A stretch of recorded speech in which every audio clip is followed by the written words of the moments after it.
Right, we come to motion number 1 on public procurement. I call Minister Alex Burghart to move. Minister. Thank you very much, Mr. Speaker. I beg to move that the House has considered the Draft Procurement Regulations 2024.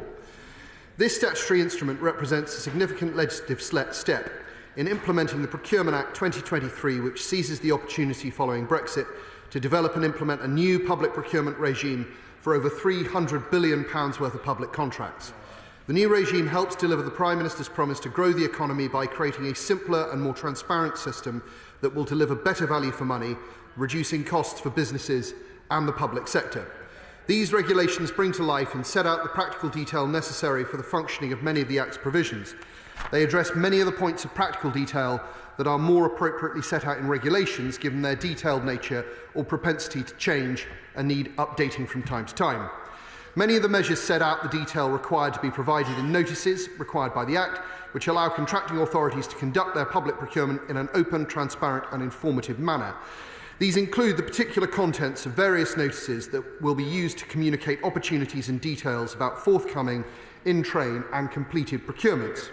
Happy to give way to my right-hand friend. We're grateful to the Minister. Does he think that they are duly simplified, and are they now feasible for the self-employed and the very small businesses to have access to contracts? Is there any provision for breaking contract sizes down so that the self-employed and small business have more opportunity? Well, my honourable friend asks a very pertinent question, and one that was at the forefront of ministers' minds when the legislation was drafted and as it made its way through both houses. And a number of provisions in primary legislation are there specifically to increase the chances that small and medium-sized enterprises, which are themselves more likely to be British enterprises, will get a bigger share of the £300 billion worth of public procurement.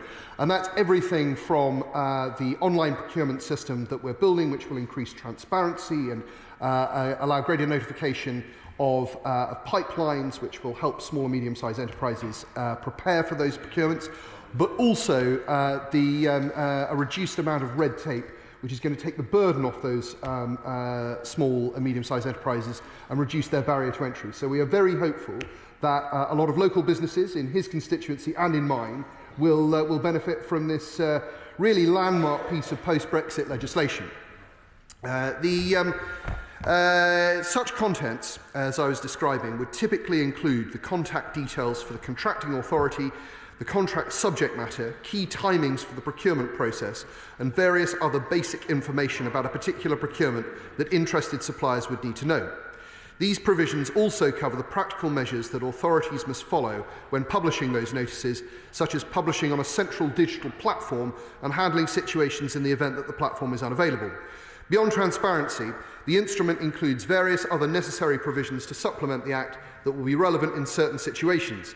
We provide various lists in the schedule so that procurers are able to identify whether certain obligations apply in a particular case, including a list of light touch services that qualify for simplified rules, and a list of central government authorities and works which are subject to different thresholds. The regulations disapply the Procurement Act in relation to healthcare services procurements in scope of the NHS provider selection regime, which already sets out the regulatory framework for healthcare services procurement since its introduction in January this year. The regulations also set out how devolved Scottish contracting authorities are to be regulated by the Act if they choose to use a commercial tool established under the Act or procure jointly with a buyer regulated by the Act. The provisions of the regulations apply to reserve procurement in England, Wales, Northern Ireland and Scotland, and to transferred procurement in Northern Ireland. The Welsh Government has laid similar secondary legislation which will apply in respect of devolved procurement in Wales, and if the devolved body carrying out that procurement mainly operates in Wales elsewhere. The Government has consulted carefully with stakeholders throughout all stages of the reform process, and we published our response to the formal public consultation on these regulations on the 22nd of March this year. The consultation was a great success, evoking a good response from the various representative sectors and confirmed that the proposed regulations generally worked as intended. Many stakeholders urged that certain matters be clarified and explained in guidance and training, which is a key part of our implementation programme being rolled out across the UK. The Government response demonstrates that we've listened to feedback and confirms a number of areas where the consultation led to technical and drafting improvements.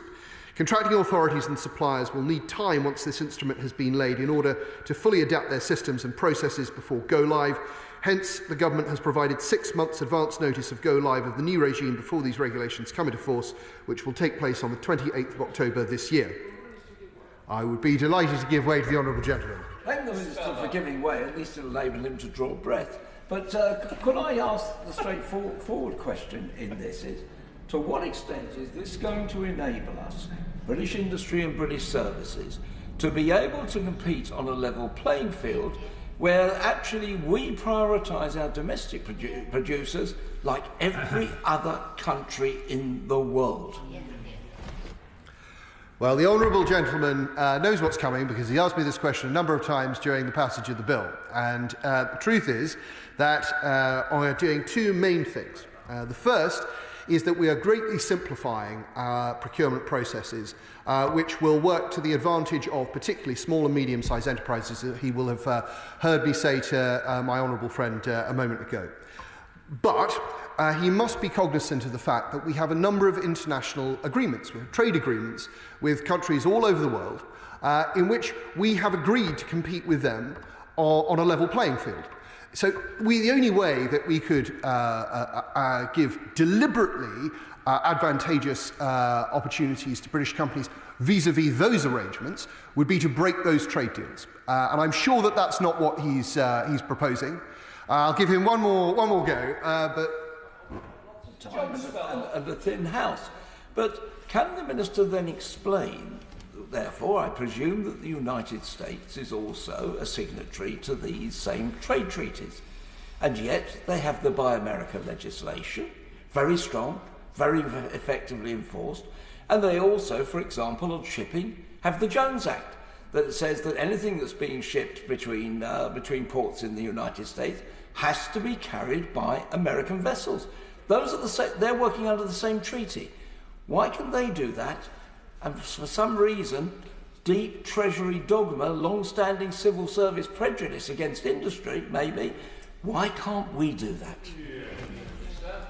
Well, if the honourable gentleman goes and looks at the details of the trade deals that we have with other countries, he will see that those trade deals have been, by and large, created in order to further commerce and trade between two countries, and they have agreed that there will be areas in which there will be a level playing field between our country and that other country. That's often the basis of a trade deal. Now, the United States is the world's leading economy and has been for over a century, and it can sometimes strike deals or come to arrangements that other countries that are not the world's largest economy cannot. So I'm afraid he will have to go and do his own research on the on American trade deals, but I can explain to him why we have the procurement system that we do, and why, because of the steps we've taken in this legislation, we will be creating additional opportunities for small and medium-sized enterprises in his constituency, as well as in mine. And that is much to the better, and a much better situation than we found ourselves in whilst we were still in the EU, in a very cumbersome, slow-moving and long unreformed system of procurement to which we had been shackled for about 40 years. Contracting authorities, now I've talked about that, for the avoidance of doubt, members will want to be aware that this instrument has been corrected to remove drafting references and a couple of typographical errors which were mistakenly added during the publishing processes. I hope that colleagues will join me in supporting these regulations and approve this SI today. The question that's also on the order paper. Shannon Minister Dame Nia Griffith. Indeed, Mr Speaker. Well, I rise to speak in this debate on the Procurement Regulations 2024. Now, we on the Labour benches will not be opposing this legislation, as it provides the detail needed for the Procurement Act to come into effect later this year. As members across the House will recall, there was a need for a new Procurement Act to reform the EU-based, law-based procurement regime following the UK's exit from the EU, and to consolidate various procurement regulations into one place. For these reasons, we did not oppose the procurement bill at second or third reading. The purpose of the Procurement Act was to create a simpler, more flexible commercial system that better meets our country's needs after having left the EU, whilst remaining compliant with our international obligations. However, as we've made clear in this House before, we're concerned that the Procurement Act was a wasted opportunity to reform procurement. In spite of our attempts to strengthen and improve the bill with our amendments, unfortunately the Procurement Act, when it comes into force in October of this year, would allow the same wasteful approach to emergency contracting rules that we saw during the pandemic, with friends and donors of the Conservative Party being given the first bite of the cherry, while decent, skilled local businesses were denied the same opportunity. Billions of pounds of public money wasted, while excellent small and medium-sized businesses were overlooked. Nothing in these draft regulations will address this concern. We also made it clear that we were very disappointed that the Act failed to mandate social value to secure investment in good British businesses. And I have to say I was disappointed at the answer the Minister has just given to my right honourable friend for Warley. Now, procurement policy with a Labour government would be rooted in getting value for money for every pound spent. Our national procurement plan would reward businesses that create jobs and pay their taxes, slash red tape that disadvantages SMEs, and claw back money from contractors who fail to deliver. This statutory instrument is required to implement the new public procurement regime established by the Procurement Act of 2023. It specifies what information should be included in the notices that contracting authorities must publish as per the requirements of the Procurement Act and where and how these should be published. Other regulations within this statutory instrument impose requirements as to how contracting authorities should obtain specified information from suppliers and provide further detail as to how certain organisations and contracts are to be regulated. It gives detail of how the Act covers Welsh and Scottish procurement in relation to reserved matters. It also clarifies the disapplication of the Act in relation to regulated healthcare procurement. Now, turning to the specific measures that are in these regulations, there is clarification about the various notices that may be published on the Central Digital Platform, a platform set up by the Minister for the Cabinet Office, and I hope it's progressing well. The notices that must be published there include planned procurement notices, tender notices, dynamic market notices and transparency notices. There is then further specification of the information that should be included in the notices, with the purpose being to increase transparency and make the procurement regime more accessible to smaller businesses. Now, measures which improve transparency and which increase access to procurement opportunities, particularly to small and medium-sized businesses, are very much to be welcomed. The challenge will be in how to make these notices and this digital platform as user-friendly as possible, with all the relevant information easily accessible and searchable. As we move forward, it would be helpful if the Minister would update the House on progress in meeting these requirements of the regulations and on what impact they have on the number of small and medium-sized enterprises that bid for contracts. Goods purchased from small and medium-sized enterprises often mean providing local jobs. And local jobs mean that people can stay in their hometowns and not have to move away for work, and that, very importantly, they will spend their money back into local areas, thus boosting the local economy. The regulations also set out the details for supplier information requirements that will enable the creation of a supplier information system, the purpose of which will be to hold commonly used supplier information and allow it to be shared with contracting authorities, with the very laudable aim of reducing the burden for suppliers who have to provide the same information in relation to every procurement. Now, anyone who talks to businesses will tell you just how frustrating it is to have to supply the same information time and time again. This is a particular burden for small and medium-sized businesses which simply do not have the capacity to be dealing with endless red tape. So measures which help to reduce that burden are very much welcomed. But again, the challenge will be in the design and operation of the system so that it becomes a useful tool and does actually save repetition, rather than becoming a burden in itself, with businesses struggling to upload the necessary information.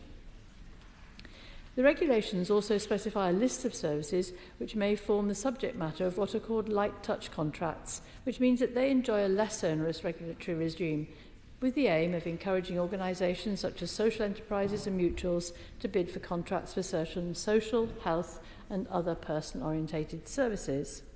The key issues here will be to maximise transparency and to ensure sufficient regulation to protect and get value for money for the public purse, whilst at the same time encouraging a wider range of organisations to bid for contracts. The regulations specify that the Act does not apply to what is termed regulated health procurement, which is governed by other legislation. Now, the UK's commitments under the WTO Government Procurement Act require us to have one financial threshold which applies to central government authorities and another for the procurement of goods and services by local government and wider public sector bodies. as well as a specific threshold which applies to procurement for what are termed works, i.e. construction procurement, which reflects the typically higher monetary values involved in procuring construction. The regulations therefore set out lists of which bodies are defined as central government authorities and lists of construction-related services that constitute works.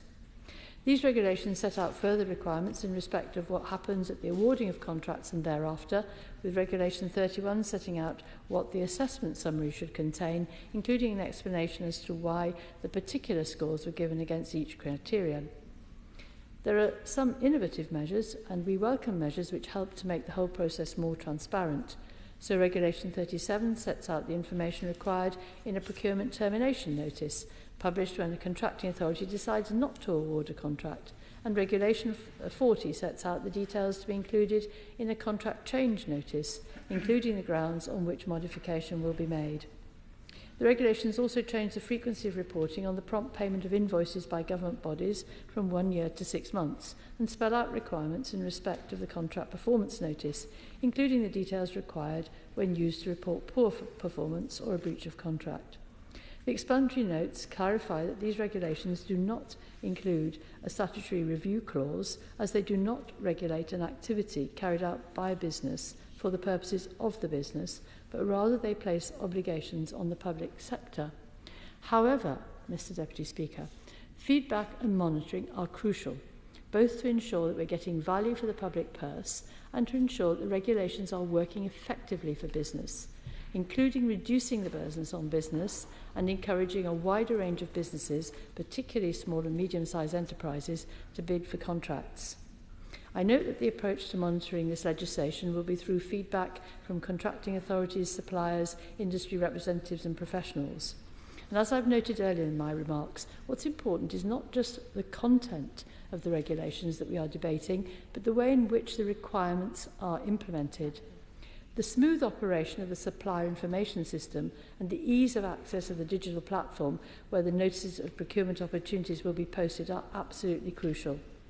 I note the Government has given the required 6-month notice of the coming into force of the Procurement Act on the 28th of October, when public bodies and businesses will be required to follow these regulations. So it would be very useful if the Minister would keep this House updated about the implementation of the Act and, going forward, the impact of the Act, including, and very importantly, the impact of the Act on the uptake of procurement opportunities by small and medium-sized businesses. And on that note, I conclude my comments, Mr. Deputy Speaker. Sir John Redwood. I think it is difficult to come up with a really good system which has that right balance, because the taxpayer's interest is very much in favour of economies of scale, availability, and the small business struggles to be able to meet both the possible volumes of a successful bid for a contract and to satisfy all of the criteria that the large company finds easy to manage. So I'm grateful that the Minister and the Government generally has been thinking rather more about how small business and self-employed can make a bigger contribution and how contracts can be broken down into more manageable sizes, both in the primary legislation itself and now in the detail. He's absolutely right on that, but isn't very often the situation that the primes get the contract and then subcontract to the SMEs and put a huge on-cost and a huge profit margin onto that. So those companies are never able to properly grow, but at the same time it's stifled because Whitehall prefers to deal with these very, very, very large conglomerates. Yes, and I think that there will be that bias, and sometimes it's right. I think it's always understandable, but it is something which ministers and above all the senior officials implementing this new policy will have to bear in mind and try and correct for that ease of going for the large company solution where all the boxes will be filled impeccably and all the right things ticked, although it can lead on to a contract disaster in due course, because getting the electronic responses right is not the same as delivering the right good at the right price in all the right ways. But I have another worry. We are in era of exciting and very rapid change. Technology is changing even more quickly than over much of our lifetime so far, as the Prime Minister was mentioning in his remarks this morning. None of us can be sure what opportunities artificial intelligence is going to produce and the wider digitalisation, but we do know that digitalisation is going to make an increasing contribution to and impact on service provision. And so much of what government does is about the provision of personal services and administrative services. So much of that can benefit from the intelligent application of these exciting new technologies. They need careful handling.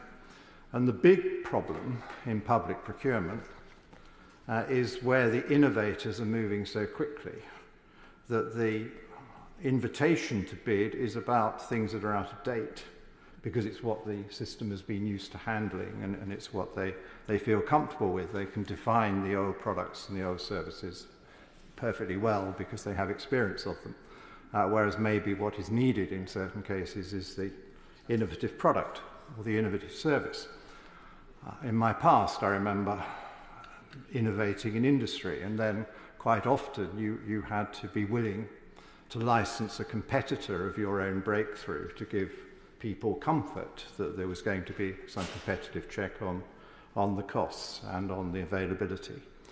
And these things are complicated to model and complicated to build into very big procurement systems like the state. So it means that the state tends to lag and the private sector makes much more rapid advances because people take more risk and they are prepared to change what they wish to procure when they see something better. Whereas in the case of the state, it will have to go through many committees and many memos, and it is probably easier not to bother or to wait for a few years until something has happened. So I don't have any easy answers. I understand the government and the minister have the best of intentions, and they've come up with rules that they think are more flexible. But the proof of this pudding will be in the eating, and I would just urge that we need a system that is flexible enough to understand that sometimes it doesn't know what it wants, or it doesn't know what is available, and how something that is available might be better than the thing that they thought they wanted. And my final observation is that we have lost a lot of self-employed in recent years, for one reason or another. But I do think the issues over tax status are part of the problem with the toughening of the rules over IR35. And I do worry that a lot of self-employed people will struggle to get any work from the government, because again, it is much easier for those procuring just to say, well, it's too much hassle. We would be to blame if this person was taking liberties with the tax system, and although they say they are compliant and they are self-employed, we're not so sure. Whereas, of course, you can only become genuinely self-employed if you win enough independent contracts. And if a very big part of procurement is not allowing them to win state contracts, it makes it much more difficult for them to become genuinely self-employed. I think the Honourable Member is making a very good point, and I think particularly for the self-employed, what they've been saying to me is it's the amount of administration that they have to do to even be in with the running for these, but it's also they don't tend to find out about them. So I'm hoping with these regulations that it would extend the promotion and the length of time it has, as well as the government trying to break down into smaller chunks those contracts so that small British businesses can genuinely be in with a chance. Well, I think we entirely agree, and I think that is where the transparency and the simpler system is very good, and we should give that a good trial.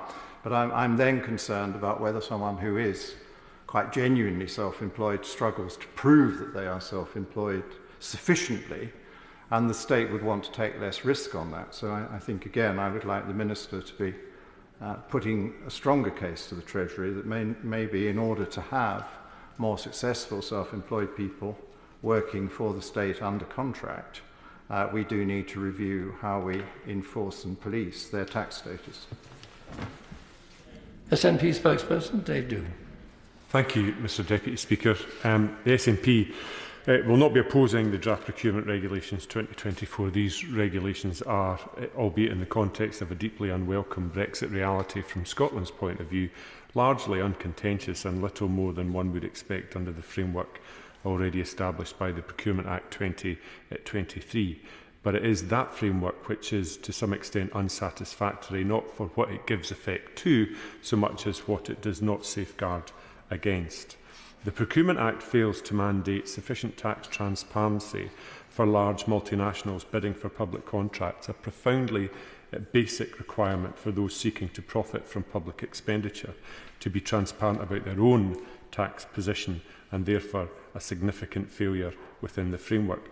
The Act also fails to appropriately protect workers' rights, never more important for workers in the UK now who face a growing threat to their employment rights having been stripped of EU protections, nor does it properly uphold the priority of social benefit from such contract awards. Vitally, however, the Act fails to close the loopholes that allowed for the appalling Tory VIP lane seen during the pandemic for PPE procurement. If there can be no institutional learning from this glaring and seismic misappropriation of public funds, then it begs the question of is this omission by dint of incompetence or by design based on the denials repeatedly of this Tory government with respect to that particular crisis? I'm happy to give way. But wasn't an underlying reason for the failures in PPE the lack of industrial capacity, or the complete inability to communicate with industrial capacity, and the endless reliance on middlemen, again, who rushed off to China, whereas there are firms in this country who could have done the job and had no way of getting access, rather than all these backdoor routes that were used and obviously have dominated a lot of the newspapers. So the honourable member makes a number of important points in his intervention, Mr Deputy Speaker, not the least of which is you allow the atrophy of your industrial base at your peril, particularly in times of crisis. I think it unduly compliments the government to suggest that there was only the inability to communicate with ordinary firms in the United Kingdom. I'm afraid the circumstances around the Tory VIP lane were far more sinister than that. And with that, I'll make some progress. A third of public expenditure, some £300 billion annually, is spent on public procurement. So it is essential that the regulation of this is not simply minimalist administrative housekeeping, but rather an ambitious plan to continuously improve public procurement. In the absence of any such ambition in this regulation, we can clearly see evident the sloping shoulders of a dying administration, content to pass on the responsibility for forging a public procurement system which benefits taxpayers, local suppliers, industry and service users alike to the next UK government. God help us. In these regulations, Mr Deputy Speaker, the SNP and Scotland more generally must, under the current constitutional settlement, concede to be bound by these regulations for the time being at least.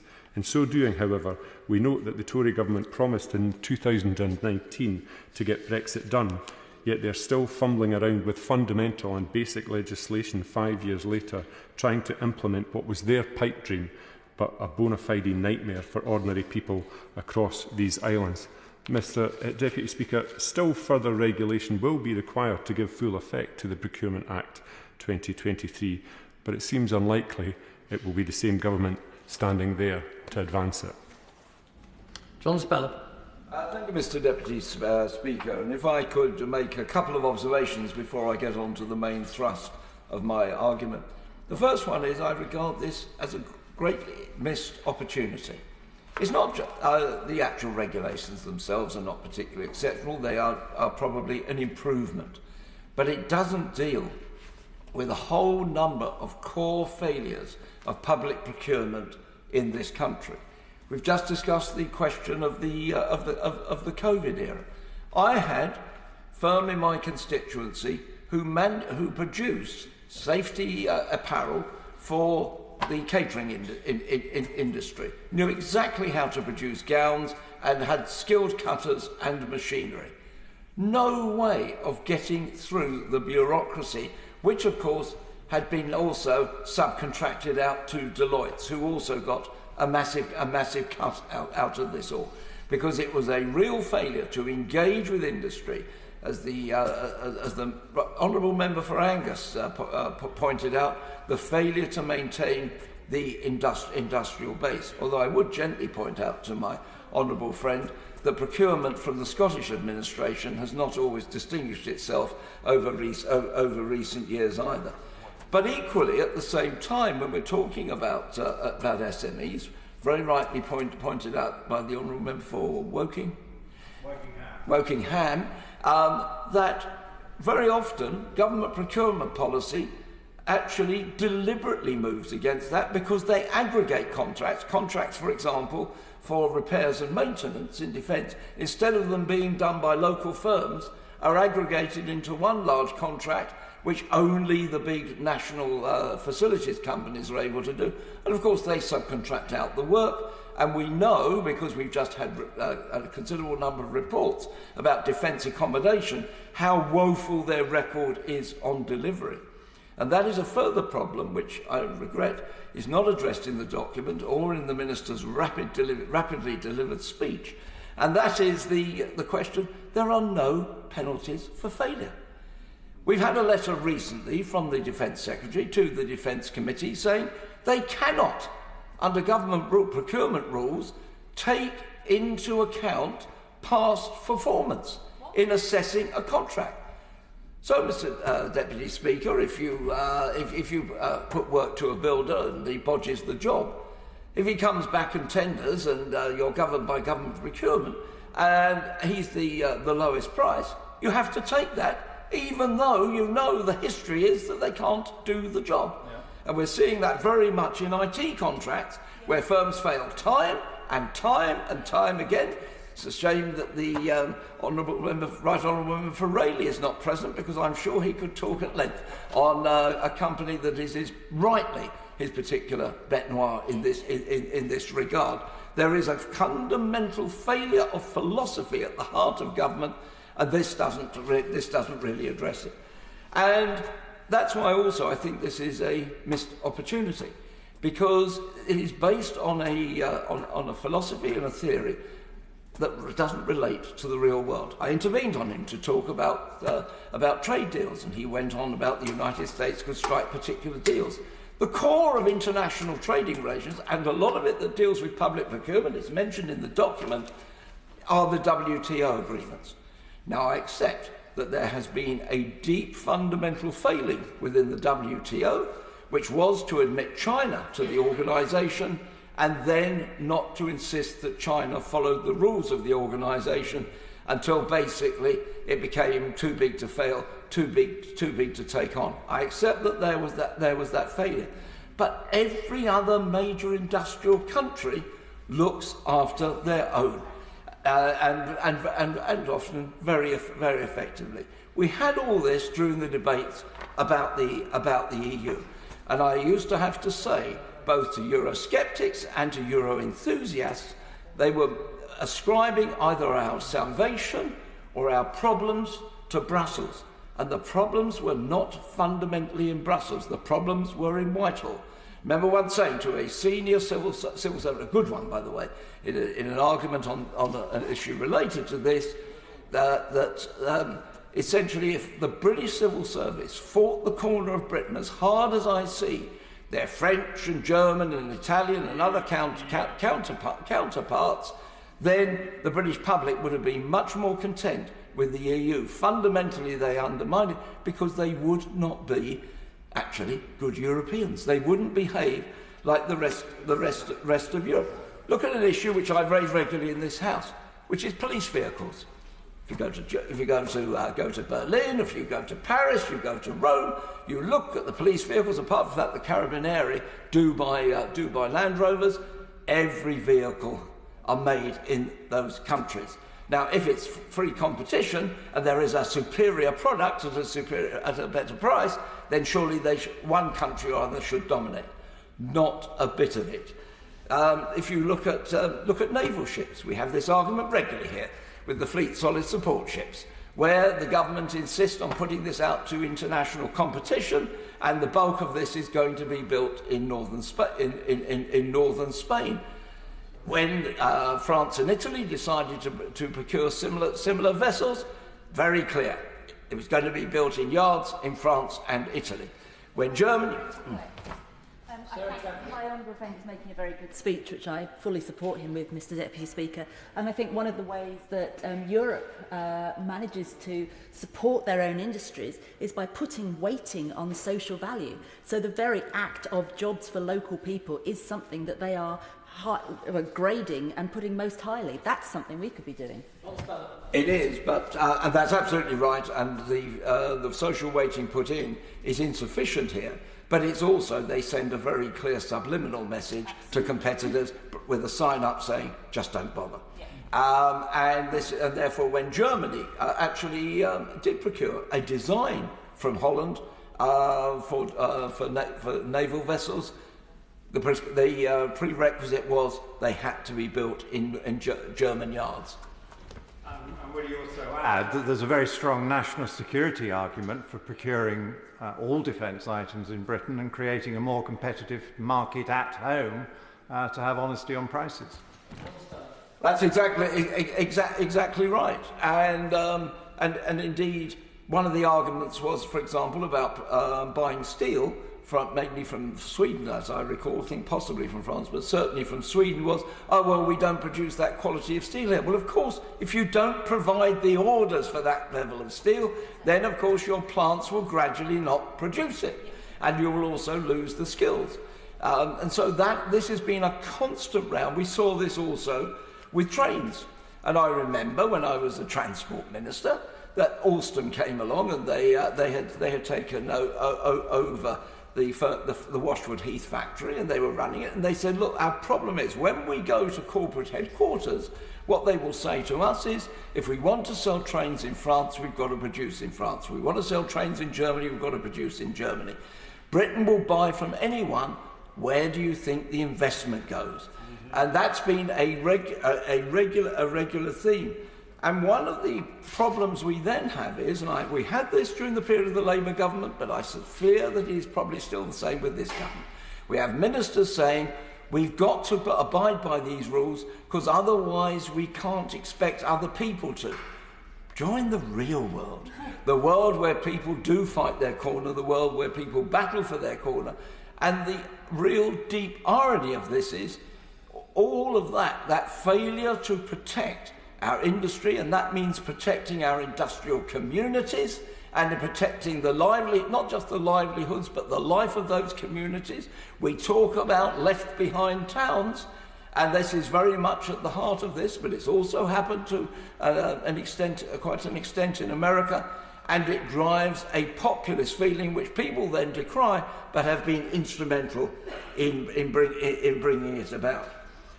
But also, even if that argument was wrong previously, and it certainly was the argument that we had to sort of follow some theoretical rules rather than being part of the practical world, it is certainly even less sustainable now.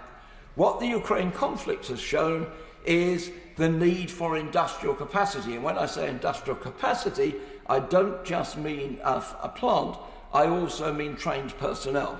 And I don't just mean scientists, and I don't just mean high technicians, I mean and skilled trades. Semi-skilled production workers with the ability to actually make the machines work and to turn material out are also a core part of this. And we have seen that drain and drift away.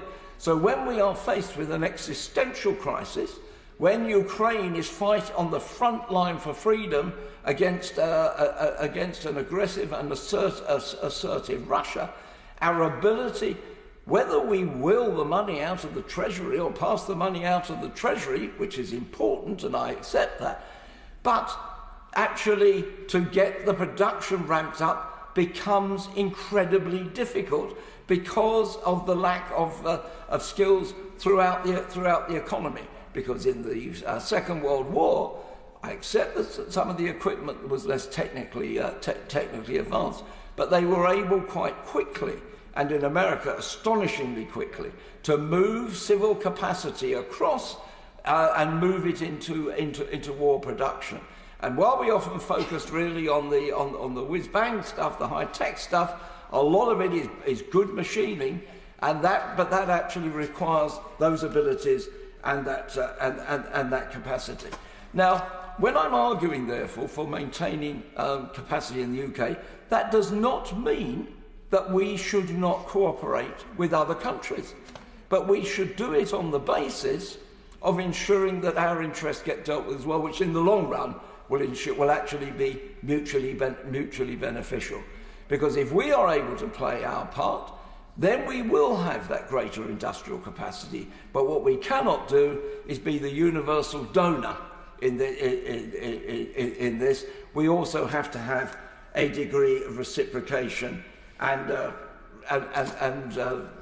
goods coming into investment coming in here as well.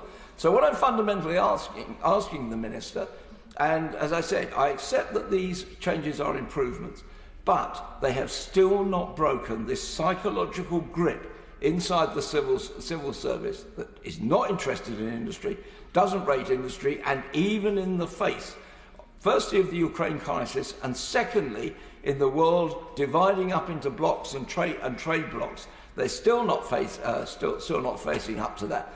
What I'm asking is not for Britain to be an outlier. I'm asking for Britain actually to become part of the international community, behave like a normal country, have prosperity spread out much more across the country. I think it's called levelling up. We even have a department that's supposed to be dealing with that. Give way. I'm very grateful to my honourable friend for giving way and pay tribute to him, because he's been a doughty campaigner on this all the time that I've been here in Parliament. But does he agree with me? I think his point that actually we're not looking for British exceptionalism. We're looking for Britain to catch up with the kind of practices that we know are commonplace amongst many other countries that are part of the European Union, and actually make sure that supporting UK manufacturing is a part of the policy aims of our procurement strategy. Absolutely agree. And hopefully then we will achieve what Mr. Churchill argued for in the early part of the last century. I think when he was Chancellor of the Exchequer, that he wanted to see industry more content and capital less proud. And by industry he meant both firms and also the workforce. We would have much more content in this country, much more stability in this country, if government was prepared to use the power that it has, the enormous power. We often talk about government as legislator and government as administrator. Government as customer is enormously important. That can drive progress, it can drive change, but it can also drive equity as well. I would ask the Minister to reflect, and in the short time left for this administration, to actually try and get a change of to start a change of thinking and make it easier for us, change of thinking in Whitehall, to actually play a proactive role rather than merely a reactive role. The prize is enormous, both for our prosperity but also for our content. Thank you, Mr. Deputy Speaker. And I'd like to thank the Minister for bringing forward these regulations. I know this is an area that he is passionate about and really wants to do the best for British businesses. So I hope he takes my comment as helpful rather than a challenge, or a positive challenge. Every year, the government spends over £300 billion on public procurement. A significant proportion of this goes to multinational corporations. Plus, in 2020 alone, £18 billion of public funds went to overseas suppliers rather than supporting their UK counterparts. A consequence of this is SMEs are effectively shut out of the public procurement system, with big corporations winning 90% of contracts deemed suitable for small and medium-sized businesses, meaning that SMEs miss out on £30 billion worth of contracts annually. And despite repeated government promises to buy British food, this is just not happening. British businesses are being let down by their procurement system too. The British steel industry, of which Rotherham is a proud hub, is one of the industries suffering from this lack of government support. The UK steel industry employs over 40,000 people and directly contributes £2.9 billion to the UK economy. However, steel contracts continue to be handed out to foreign companies. The British Constructional Steelworks Association's analysis of steel use in the HS2 project found that only 58% of steel contracts were awarded to British suppliers. This is despite the UK steel industry having capacity to carry out 100% of the work. For these reasons, I was proud to bring forward my private members' bill, the Public Procurement British Goods and Services Bill, that was developed with a cross-sector group of experts who I pay tribute to. It sought to encourage the government to award more public contracts to British farmers, British manufacturers and British producers by increasing transparency regarding contract awards. This would be done by requiring contracting authorities to publish in contract award notices how they have complied with various requirements within my bill. Therefore, I am genuinely pleased to see that a large section of these regulations are dedicated to contract award notices today. Notably, I welcome the inclusion of pipeline notices, planned procurement notices and the preliminary market engagement notices, which will allow businesses to better prepare for bids for public contracts. During the development of my bill, I was told that publishing contract award notices was time-consuming and laborious. Whilst it may be true, the rewards to our British businesses surely outweigh the admin. So I'm very hopeful that today's legislation will open up more public contracts to SMEs. However, I would like to reiterate the point my honourable friend made. We must make sure that the hub is as easy and as accessible as possible. These regulations are not perfect, and we are keen to see improvements. I would like to see the inclusion of more measures to back British farmers, uphold good employment practices, and better support SMEs through public procurement. As the Minister will know, UK government departments currently have to report where steel is procured from. This is a welcome step. I firmly believe that the UK food industry will benefit from a similar intervention. The UK public sector spends around £2.4 billion a year on food procurement, yet there is no accurate measure of the amount of food procured from British suppliers, which is of huge concern to our farming industry. And due to there being a lack of central government policy on farming and food, public bodies are effectively establishing their own policies, potentially to the detriment of British farming. To address these issues, my bill would have compelled contracting authorities to publish what proportion of food procured originated from UK suppliers. This was designed to encourage more public contracts to be awarded to our farmers. Despite the obvious economic benefits of backing British farming, there are also ethical benefits. As a world leader in animal welfare standards, an increased focus on buying British food will contribute to cruelty-free procurement becoming the norm. I was proud that the National Farmers Union, Countryside Alliance and the RSPCA helped me develop my bill, and therefore I hope the government will look favourably on implementing this specific measure in the future. However, I'm also disappointed that these regulations do not include an obligation for contracting authorities to support good employment standards and good working practices, social values. When developing my bill, I worked with the TUC, who informed me of the dire state of some employment standards in public procurement. To remedy this, I worked with them on a measure that would encourage public sector contracts to be awarded to employers who treat their staff well and stop bad employment standards like fire and rehire being tolerated within public procurement.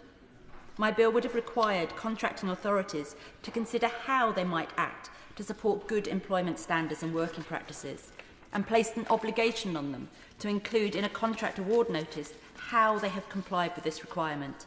So I urged the Minister to reconsider and include this in these regulations. Despite making up 99% of UK businesses, SMEs do not receive their fair share of public contracts. The National Federation of Builders told me that one of their members had not secured a successful bid for a public sector contract for over a decade, even though they were well qualified to deliver and they kept on applying. The hugely time-consuming process was off-putting, but when they then didn't receive the contract, they got no feedback on why, which would have helped them make their next application better. And sadly, the situation is replicated across many sectors. Therefore, I asked the Minister to reconsider implementing a requirement for contracting authorities to consider how, in procuring goods and services from SMEs, they might improve the area's well-being and report on how they have complied with this obligation. To conclude, when taxpayers' money is spent, as much as possible should be spent supporting British businesses and British jobs, as other countries do with their own industries. We were told that British businesses would be the first in the queue for UK government contracts once we left the EU. The 2019 Conservative Party manifesto even stated with regard to food procurement that, and I quote, Mr Deputy Speaker, when we leave the EU, we will be able to encourage the public sector to buy British, to support our farmers and reduce environmental costs. This is yet to happen. So can the Minister confirm how these regulations will seek to address the barriers specifically around farming? I urge the Government to implement the changes that I've outlined today and that the Labour front bench has outlined today, because we all want British businesses to do so much better. And can I ask the Minister a very specific plea? I did write to him on a previous Minister's request for my working party to come and meet with him to look at how guidance could help British businesses secure these contracts. I'm yet to receive a reply, and I'd be very grateful if he could provide one. Thank you. Jim Shannon. Thank you, Mr Deputy Speaker. Can I first of all thank the Minister for his introduction. He did mention all of the devolved regions, and it will be no surprise to the right honourable gentleman that I will be specifically focusing upon Northern Ireland. Can I first of all say it's good to be called, and it's also very important to listen to all the members so far on the importance of public procurement for the United Kingdom of Great Britain and Northern Ireland's economy. We are all very aware that the Procurement Act is due to come into force this October, with secondary legislation required to implement certain provisions of the Act. I've spoken on this on previous occasions, and again wish to highlight the importance of the devolved nation-specific circumstances.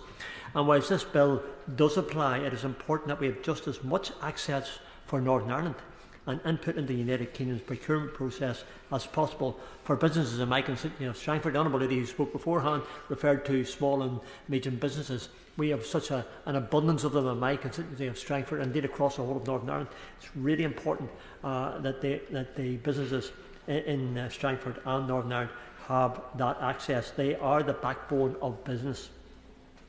I've always been a big supporter of securing locally sourced British contracts, and this has been heightened since we officially left the EU. It's about securing more jobs for our constituents, strengthening our economy across the United Kingdom of Great Britain and Northern Ireland, and ensuring good value for money. In Northern Ireland, it has been witnessed that shipping costs to sustain contracts with businesses inside the United Kingdom are considerably more expensive compared to other devolved nations.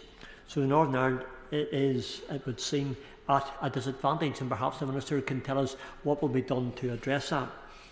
Understandably, so where we can't rely on a train or a lorry journey, etc., but for us to do our part and play our role in the public procurement process. I look very much to the Minister to ask what more can be done to support East-West contracts in terms of shipping affordability. I know through the protocol bill, and it was passed and discussed here in this House, we in our party, the Democratic Unionist Party, put great emphasis upon East-West connections economically, culturally, historically and financially. And again, if we're going to build upon that, then the East-West contracts are where we feel the building should happen. The ministers who replied to us at that time indicated that that would be what they would be about. But I think it would be important today to have the Right Honourable member to tell us more about what that means. And very briefly, there has been issues with international procurement in the past, and in terms of where we are securing certain contracts from. For example, making sure that materials, etc., we rely on are not subject to human rights violations such as forced labour, child labour and unsafe working conditions. These violations have been witnessed in the clothing retail industry to produce affordable clothes, which are incredibly popular, but often where the moral price is just too high.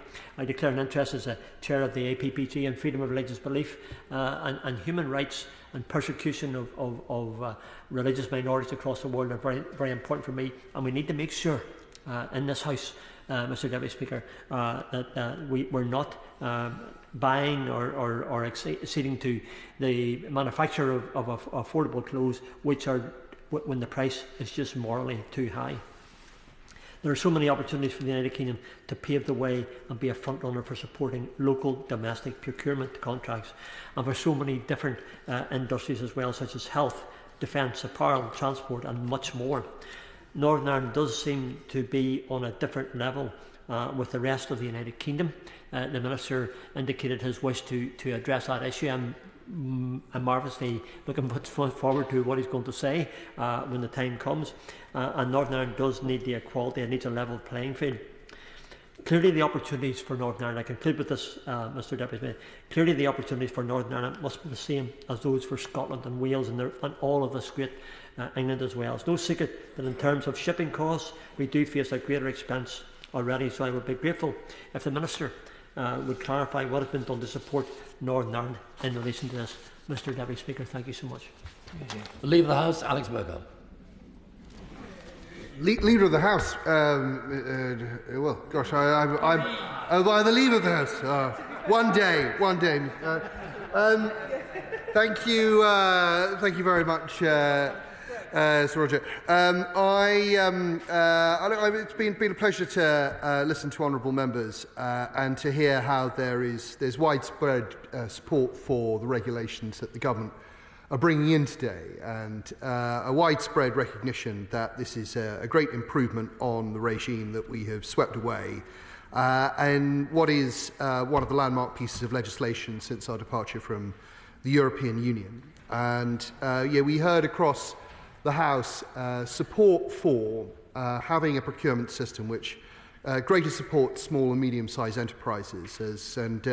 As I said in my opening remarks, this was very much at the forefront of ministers' thinking as the bill was devised, and it was very much in the minds of the businesses and the contracting authorities that we spoke to as the legislation was put together. And the honourable gentleman from Warley, in an excellent speech, referred to that wonderful phrase of Churchill's, that industry should be more content. And we know from the extensive consultation that we've done to prepare this legislation and prepare these regulations, that this will make industry more content. That this is very much what they have been asking for, been looking forward to. And there are a number of things in particular which we're going to, which will help small and medium-sized enterprises, not least transparency in our new online system. The honourable lady from Llanelli said quite rightly that the system must be easy to use. And one of the first jobs I had as an advisor to government was in child protection, and I remember the absolutely disastrous, I think it was the ICS system that was in place under the last Labour government, which took hours upon hours out of social workers' time. It was dreadful, and it took them away from working with children and meant that they had to follow this very bureaucratic process. We must be absolutely committed to making sure we have a system that that enables people to enter data and use the system without being taken away from the most important part of their job. The bill, the Act and these regulations and the supporting documentation also support social value. That the National Policy Procurement Statement, which we have published, is keen to make sure that we don't remain obsessed with the most economically advantageous tender, MEAT. That instead we move to MAT, the most advantageous tender, and that is a broader understanding of what is useful to contracting authorities and also to society. An ability to consider issues such as local jobs, an ability to consider issues such as local skills. And again, the honourable gentleman from Warley mentioned skills, and he's quite right in this. When I was Minister for Skills, I was very keen to make sure that we were building up high-quality, internationally competitive apprenticeships, which played to the skills that were going to be needed in the areas in which they were provided. And he spoke of levelling up. And I think that one of the most powerful examples of levelling up that I saw as a minister in the Department for Education was when the government created a free port on Teesside. That was our part of our job.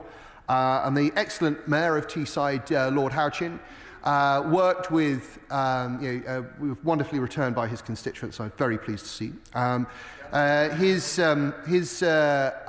He worked with business to get a hydrogen plant in the Freeport, and then the deal that was struck was that the hydrogen plant would support local colleges in providing the high-quality apprenticeships that would get young people, some people perhaps not so young, the jobs in that community. And that's levelling up. All parts of government, both from Whitehall to a local level, working with providers of local skills and industry to make sure that people can be a part of the success story of their own communities. And I'm very proud that it's this government that has helped to deliver changes such as those. I'm always delighted to give way to the Honourable Gentleman. For his very positive remarks just then. But right the way across government, cannot government as customer actually prescribe within the contracts, particularly construction contracts, ratios of apprenticeships, and indeed, as for example was done at Olympic Park, that if a contract is in different phases, if a company moves off the site for whatever reason, a new company comes in, there's an obligation to transfer the apprentices across, because that is building that sustainable base for the future. Well, I'm sure he knows, very often that is the case, that we do have requirements for apprenticeships to be part of major government projects. And in terms of, and he quite rightly spoke about government as an intelligent customer, and intelligent not just in terms of getting the best price, but getting the best overall value. As I say to him again, that was always at the heart of this bill, the idea that we will have a system of most advantageous tender, not just most economically advantageous tender. And if he goes away and looks at the work, excellent work being done by the Crown Commercial Service to make sure that we can save in bundling together government purchases made by different parts of government in order to get best value, and I mean value in the broadest sense, he will see that in perhaps one of the less glamorous areas of government, in the Cabinet Office, which I am proud to be a part, that work is underway, already saving British taxpayers billions of pounds, and making sure that we have a better, more holistic view of what government spend can do. And it's because of work like that, Mr. Speaker, Mr. Deputy Speaker, alongside legislation such as this, that means that we are building a system in which not just industry is content, but government and the taxpayer can be content too, as can small and medium-sized enterprises and the communities in which they sit. I recommend this motion to the House. Question is as on the order paper. As many of that opinion say aye? Aye. Contrary no? Ayes have it.